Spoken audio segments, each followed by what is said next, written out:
everybody. Today we have a wonderful guest. We feel honored to have Larry Elder. Stage of South Central. Yes, yes, sir. And we're so excited to have you today. The rest of the news, Dr. Simon is currently tending to a patient, so he will be hopefully on here pretty soon. But we want to thank you, Larry, for coming in. We're just so excited that you're here.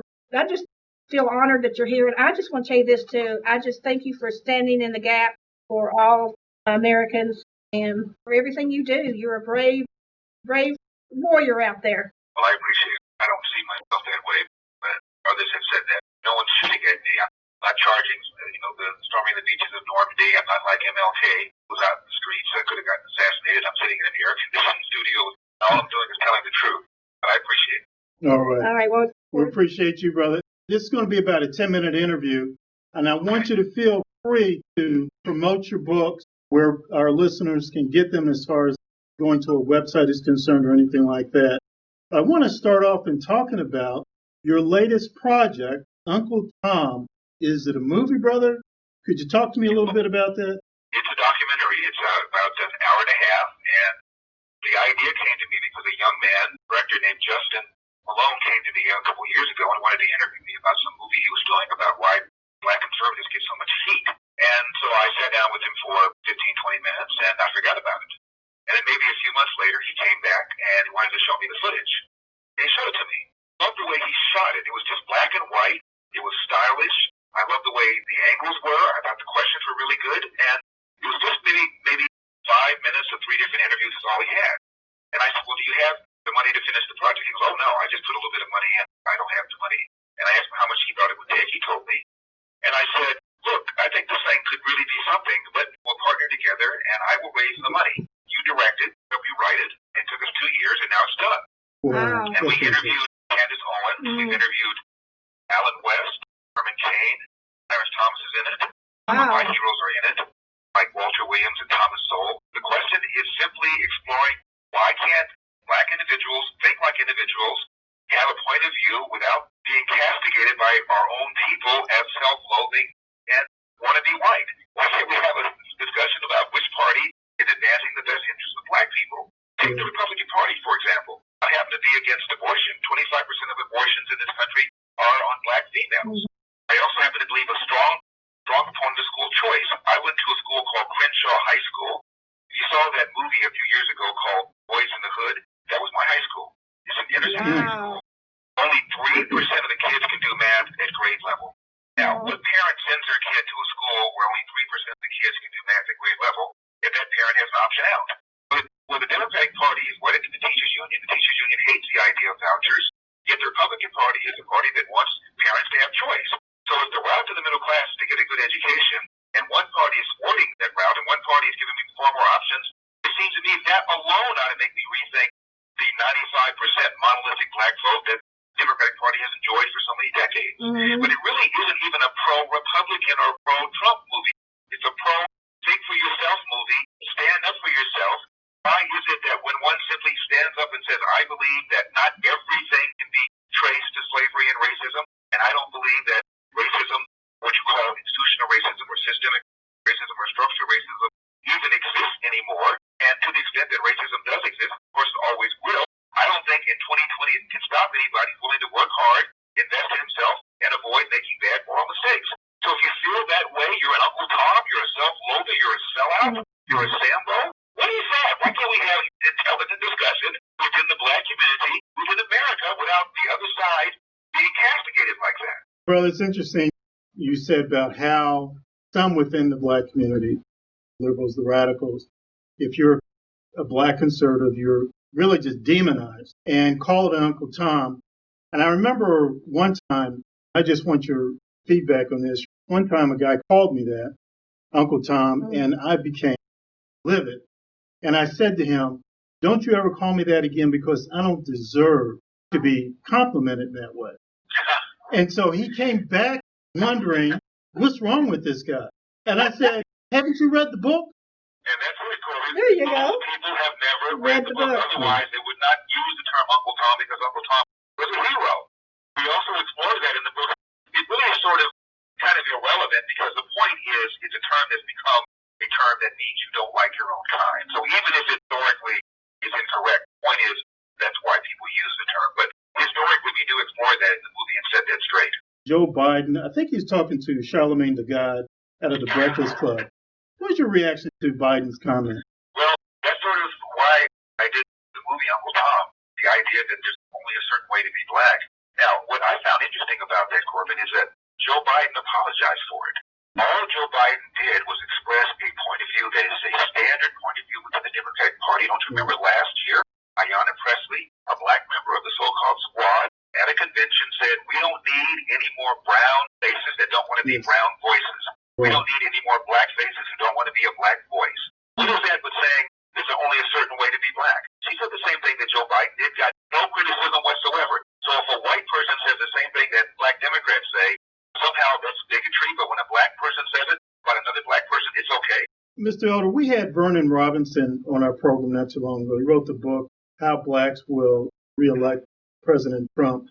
And in that, he talked about the central, it's almost the necessity for the Democratic Party to have substantial black voter support on the local, state, and national level. If they don't get it, and if they don't maintain it, they're not going to win too many more elections in the future. And do you think that whole narrative is a key part as to why there's such intense black voter loyalty, high-level loyalty to the Democratic Party? I would say that's the number one reason. You see, the Democrats need to have that monolithic black vote. They can't win. If Donald Trump gets 15%, 16% of the black vote, they're done. Yes. The Democratic Party has not won the white vote since 1964. They rely on minority votes. And in order to get minority votes to vote in the bloc, what do? You tell them that the enemy is over there. These guys are over here. Racism remains a major problem. And by the way, we hear about racism, and these nasty Republicans couldn't give it. But that's their meme, that's their narrative, that's how they get it. As long as they have us, any black people, thinking about race and racism as opposed to garden variety issues that everybody else thinks about. How good are my schools? How safe are my streets? How secure is my job? As long as we start thinking about things like George Floyd, and again, this is a very tragic thing, but it is rare, for crying out loud. Last year, there were 9 unarmed black men shot and killed by the police. Last year, there were 19 white unarmed men shot and killed by the police. I bet you couldn't name one. It is rare whenever the police kill anybody, let alone a black person, let alone an unarmed black person. However, over Memorial Day weekend, 10 people shot and killed, 49 people wounded, nobody's talking about it. In the Chicago, too, remember 82 were shot and then 19 were killed in Chicago that same weekend. Chicago, year to year, even though they've had a coronavirus stay-at-home order for the last 3 or 4 months, year to year, more shootings and more killings in Chicago than last year. And Chicago's a third black, a third white, a third Hispanic, and about 70% of the homicides are black on black. And by the way, 75% of all homicides in Chicago are unsolved, largely because the no-snitch attitude, either they're afraid of retaliation or they fear the cops more, dislike the cops more. Either way, the witnesses don't cooperate, the cases go unsolved, and no one's talking about that. Yeah. Mr. I want to get a few minutes left, so I want to use these last few minutes to talk more about you. You've written several books. Where can people purchase your book? Well, you can go to Amazon.com. My last book was about my father. My father and I had a very interesting relationship. He was that very gruff, tough guy, and I thought mistook that for lack of love. And so my dad and I did not speak very much to each other for almost 10 years. So I sat down when I was 25 years old to clear the air with him, and I figured it would last about 5 or 10 minutes. We sat and talked for 8 hours. And during that time, this man went from being this ogre to this amazing guy that I completely misunderstood, knew very little about, and he became my best friend the moment after we had that 8-hour conversation. The conversation is called Dear Father, Dear Son, 2 lives, 8 hours. And it's called Dear Father because after we had this conversation, when I went back to Ohio where I was then living, my dad wrote me a letter. He never wrote me a letter. And in the letter he said, Dear Son. He never called me son back, and I said, Dear Father. So the book is called Dear Father, Dear Son, 2 lives, 8 hours. There's also a paperback, which is a little cheaper, and it's called A Lot Like Me. Same book, different title.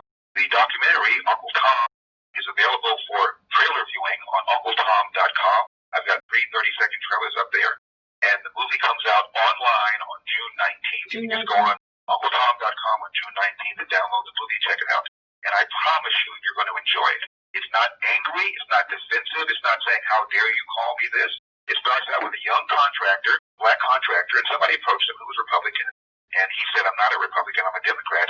And this guy very, very gently said, have you read the party platforms? He said, no. He said, read the Democratic Party platform, read the Republican Party platform, and you tell me what you are. And he did. Losing friends, started losing family members, and it's also about his journey. Standing up for himself in the face of this kind of flack he's getting simply for saying, I believe in individual responsibility, hard work, accountability, and the Democratic Party is a party that kind of lets people slide, and I just don't feel comfortable there. It was that simple. So I think you're going to really enjoy it. It's very well done. It's funny. It moves quickly. Miss Cindy's going to take the last word on this, but I wanted to say this. Number one, your father, I think, was often quoted as saying, hard work, work. Hard work, work. His mantra, Kwame, is hard work wins. You get Hard work what you wins. put into it. You cannot control the outcome, but you are 100% in control of the effort. Before you whine about what somebody did to you, go to the nearest mirror and say to yourself, what could I have done to change the outcome? Amen. No matter how good you are, how hard you work, bad things are going to happen. How you deal with those bad things will tell your mother and me, this we raised a man. Right. To our listeners, Father's Day is just around the corner. Yes. This would make for a fantastic gift for your father. Sure would. Fantastic gift. Larry, while you were talking, your Uncle Tom video, I think, Dr. Simon, we need to have a great big event like we've had before and have people come and watch this because we have pretty good turnout, sometimes several hundred people, and we're going to show your video because I think it's very important. Can we get a copy of it? Yeah, he told us how to do it. We can go on and get it. Mr. Elder, we need to end the interview here, but we want to introduce you to Dr. Frank Simon, our man here. Hi, good to see you. How are you? I'm a strong admirer of yours for Yes. years. Thank you. I appreciate it. Sir, we're going to be in touch. We'll definitely let you know when we do all the two producers here does once they finish their magic. But we want to thank you for this. Let me know so I can post it. Yes, Okay. please. God Great. bless you so much. Thank you very much. Okay. God bless you. Bye-bye. His book, Dear Father, Dear Son, it's an amazing piece of work. I've heard him talk about it a Me lot. too, on the radio. I've heard a couple of reviews of it. Father's Day is around the corner, and I strongly encourage people to buy it for their father. And also, it's a book that really touched me because Larry Elder often talks about what we call the high level of fatherlessness within the Black community. Yeah. His personal story, but still in talking about his father, it does touch upon a critical issue within the national Black community, and that's the whole issue of fathers in the community. Well, what does he say in the book? Well, in the book, what it was is that he and his father didn't have a good relationship. Did not. Right, did not. And it was based upon a long-standing lack of communication, misunderstanding between the two. And how his father was real gruff and all Yes. that, yeah. Then something happened in his life where he decided to seek reconciliation With his dad. with his father, right. There are a lot of prominent Black individuals who have that similar type of story. Jay-Z is one of them. Jay-Z is like one of the major figures in the rap community. And he and his father were very close. They were tight. One day his father just left. He was gone. And the reason why he's gone, he left because his brother got shot. His brother was murdered. Oh, my goodness. And he was so distraught, bitter, and angry about it, he just sort of left his family and went out and tried to find this person and then ended up just being totally estranged from his family. Jay-Z went on to become Jay-Z, but it's interesting, though, even when he was at the height of his career, really about to turn it around, he still had that hole in his heart for his father. And it took his mother to say, don't hold this against your father. He wants to talk to you again. Go talk. But there are a lot of stories like that within the Black community. There are a lot of stories like that. It's just that kind of a widespread crisis out there. It's not addressed. It's not addressed. And it's something that should be addressed. Even Obama talked about it. He had special fatherhood conferences. When he'd go to Black colleges and universities, he'd bring that subject up very often. He did or didn't? He did. Even Obama, Mr. Super Liberal, brought it up and said how important it was. Instead, you got this big left-wing narrative. Police are hunting Black men down and all this other kind of stuff. No, dude, more important, we have to deal with this whole issue about fatherhood, lack of fatherhood within the Black community. The guy that put his knee on that George Floyd. Floyd, that was the wrong thing to do. But burning the buildings and everything is not going to help that. It doesn't address it at all. And then secondly, what are we talking about? The left keeps bringing up this whole issue of systemic racism, as if somehow or another it's the policy of the police department. When you subdue a black victim, you got to put him down and strangle him. Obviously, that was not local department policy because the guy has lost his job and I think he's up for murder charges. Second degree. This is not systemic racism. One person is misconduct. We don't want to address the issue of black on black violence.